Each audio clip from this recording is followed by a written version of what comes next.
Evening intuitives, and welcome new subscribers who stumbled across an authentic INFJ channel run by a guy who doesn't know what he's doing or know how to edit videos and just does everything off the cuff. So that's what this channel is, among other things: witchcraft, politics, narcissism. I'm going to get into some historical mysteries because I've been back on an Atlantis kick lately, and I'm going to want to start talking about Atlantis and like things like the mystery of the Olmecs and Göbekli Tepe.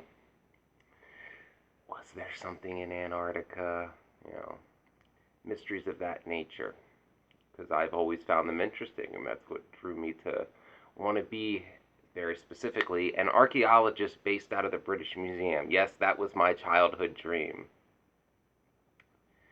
Never happened, obviously. Things change. Although I did end up pursuing it briefly after I was cheated out of my firefighter job the first time, which I still and probably will never know exactly what happened other than shady shit. Shady shit. That's really the only quote I was given from someone in the know about that. But I did pursue archaeology, an honors archaeology degree from the University of Toronto, and worked at the Royal Ontario Museum as an intern. It's not the British Museum, but ROM's pretty cool too. Probably the coolest museum in Canada.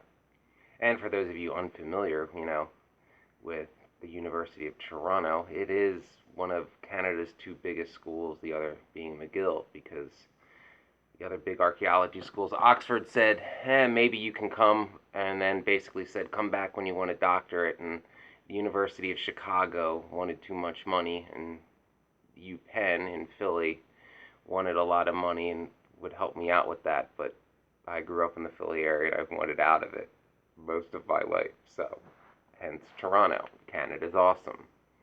For those of you that have never lived on both sides of the border, I assure you Tim Hortons is better than Dunkin' Donuts. And to my friends north of the border, please don't build a wall, one, and two, send some Alexander QVC PA down south, and Waterloo Dark. Yeah. Alright.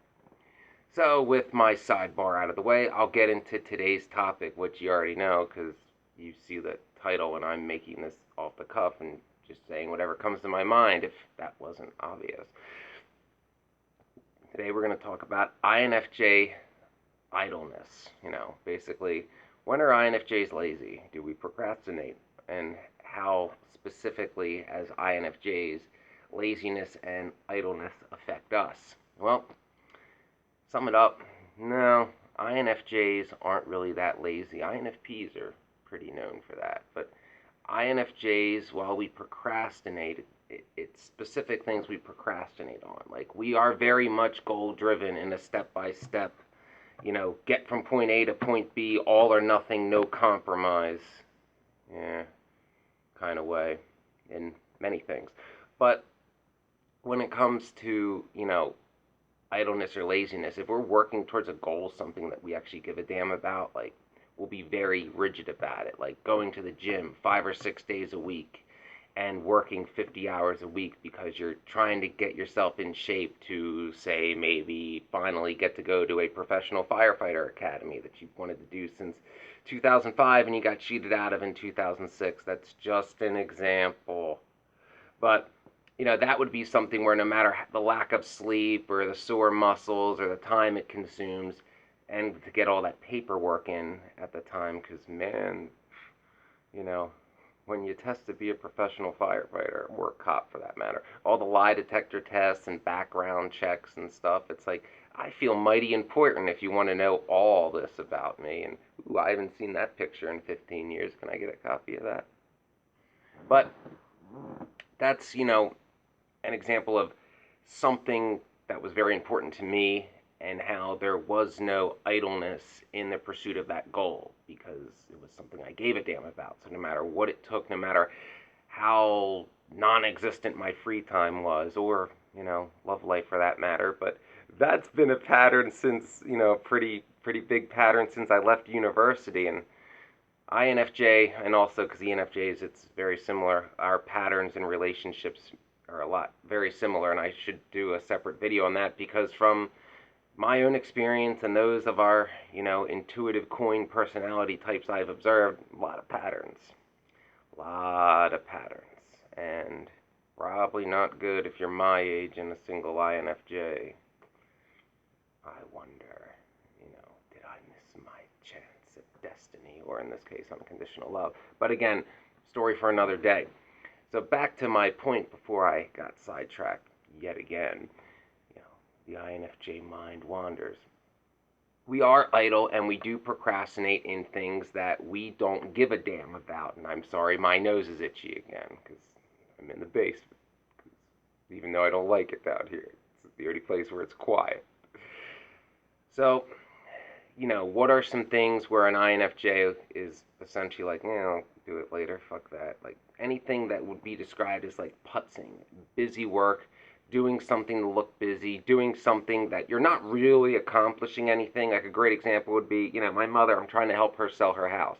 She's got a bunch of shit to get rid of. She refuses to get a dumpster, but yet she wants me to go through stuff and put it in a pile and accomplish nothing. Move stuff from that's Marine Corps shit. Move pile from here to here. And yes, even though I was never in the Marines, my father was in the reserves and his father before him. And I've heard a lot of stuff about the Marine Corps. And maybe that's why I've never been late to anything in my life, because that was instilled in me at such a young age that if you're early, you're on time. And if you're on time, you're late.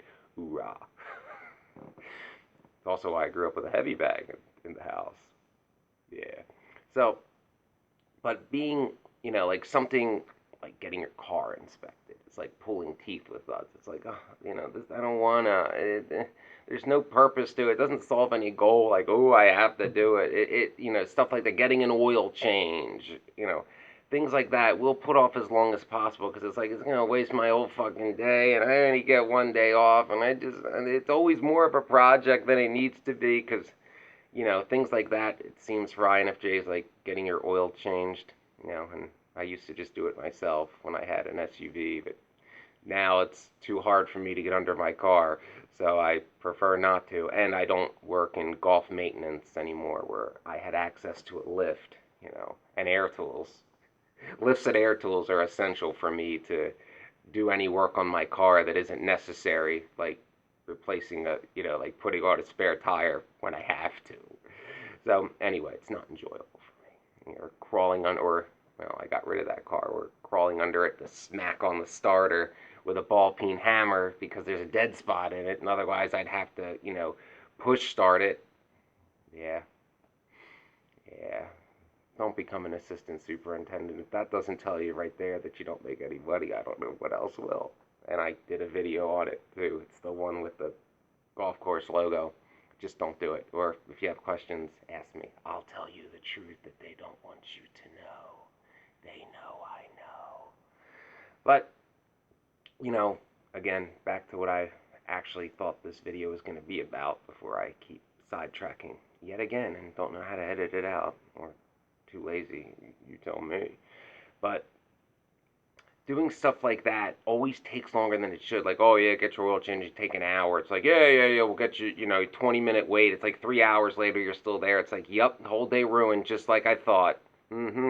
There goes that intuition again, and I didn't listen. Son of a bitch. So in those kind of things, yes, we are procrastinators because getting those things accomplished aren't accomplishing any goals that we have. They have no meaning for us. It's just something that's going to take up time and ruin the day that we probably overthought and perhaps planned, and end up doing nothing but sitting around reading and thinking and overthinking and, INFJ things, thinking of, the ideal world that could be, or, if only this woman that's out of my league would give me a chance. Yeah, the normal day-to-day stuff that we think about. But in terms of, idleness, we're not good at like sitting around with nothing to do, and I know that doesn't make sense. It will in a minute.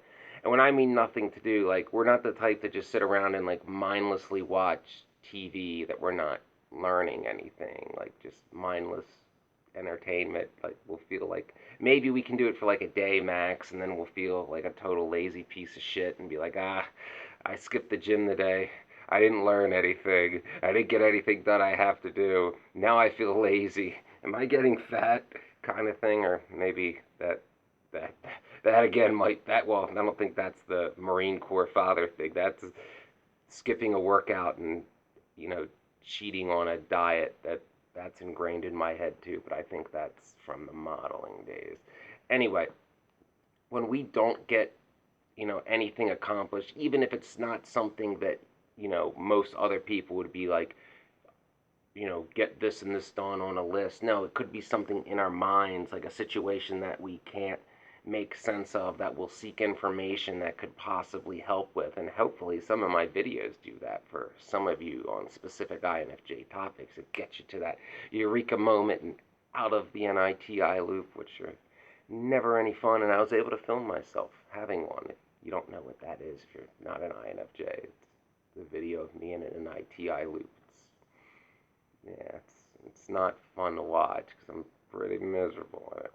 But to us, it's not idleness and wasting the day to say, if we're thinking about a topic over and over and we want to know more about it, to sit and watch like 3 documentaries on the topic and have it make sense to us, because we've now achieved the goal. We have solved the puzzle in our head of trying to make sense of whatever the hell the topic is. Like recently, I was on a binge about Atlantis possibly being the Rickott structure, the Eye of the Sahara, and I didn't know too much about that particular Atlantis theory. I'm more of a, could it have been Antarctica and crustal place shift, and could the Azores be the Azores and also the Bimini Road be the remnants of it, and it was on the mid-Atlantic ridge kind of thing, which is also an interesting theory.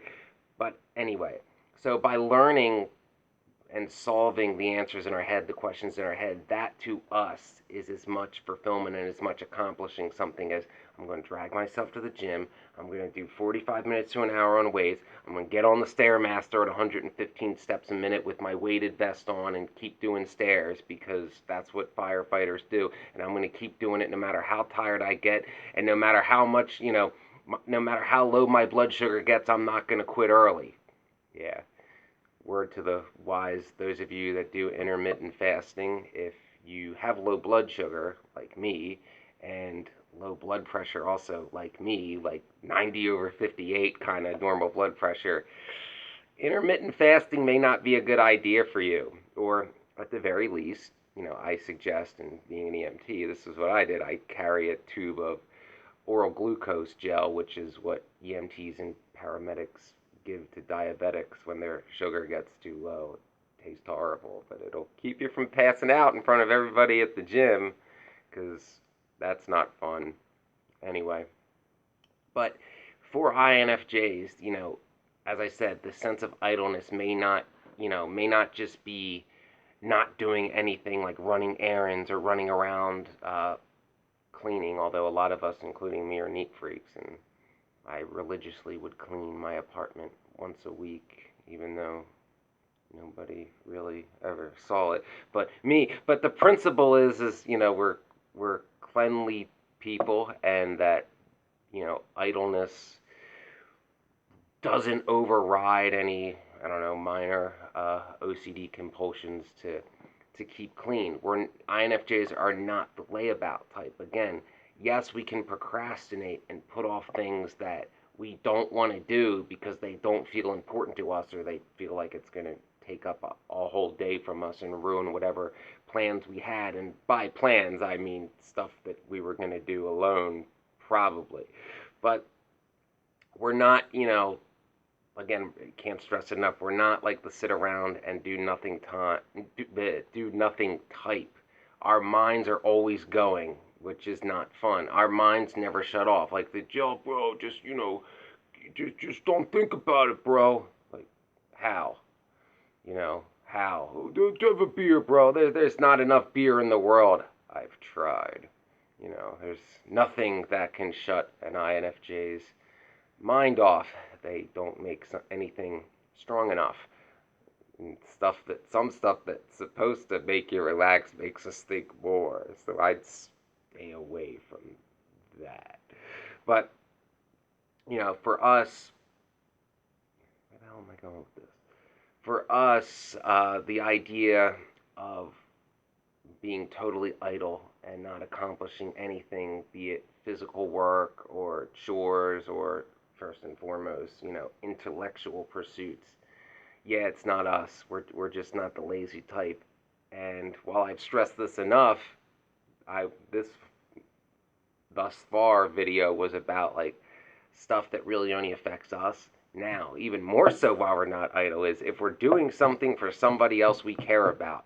Oh yeah, it's getting done. We'll drag ourselves there sick, limp. Yeah, if we promise to do something, or just doing something, to cheer up someone or for whatever reason, especially if we're in love with somebody, if we're doing something for them, there's no, we're not showing up, we're not doing it. Like, unless we are physically unable to do it. Like, for example, if you were supposed to go to a Broadway show with a friend and meet them up in New York, but you got shot in the leg and your femoral artery got nicked the day before, it would take something of that magnitude not to make it. That happened. So, that's a bit of an overtop, but real example of how an INFJ would be idle and let down somebody that they promised to do something to and be quote unquote just laying around doing nothing. In my case, in a hospital bed, high on Dilaudid. May and June of 2013. Interesting time.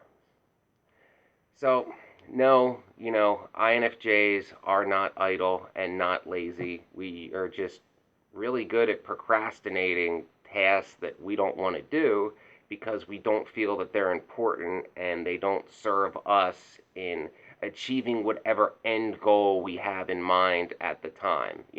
If it's something that we need to get done that we feel is important for whatever reason or will help us get to our goal, yeah, it's going to get done. It's going to get done on time and probably early. If it's some task to look busy or, to keep up with the Joneses, something non-consequential, yeah, fuck it. Yeah, I get there when I get there kind of thing. So that, in a nutshell, is how INFJs are with idleness and laziness and how it applies to us. And I guess I'll mention one more quick thing. We will procrastinate something we're scared to do. That falls more into the overthinking category, like, asking out somebody we're interested in. We have to overthink that so much because a lot of us don't have the greatest confidence, probably because a lot of us are targeted by narcissists in our life, especially if you were raised by baby boomers. Um, so we'll always go to the worst case scenario on that thing and procrastinate, quote, shooting the shot because it's like, oh, there's no way this will work out. I'm going to make a damn fool out of myself and, it can't be kind of thing. And I talked about that in other videos. So, no, if it's important or if it's more so important to someone we care about, an INFJ will not be idle or lazy. We will always be willing to do something to help someone that we care about and will always be striving and proactive towards working towards our goal, if indeed working towards that goal is something within our power at that given time. So remember, INFJs, trust your intuition. If you're going to procrastinate, see if, that task is at all consequential to you or important to anybody important to you. And, don't sell out your integrity to do some stupid task to try to impress somebody. Think and overthink about that one.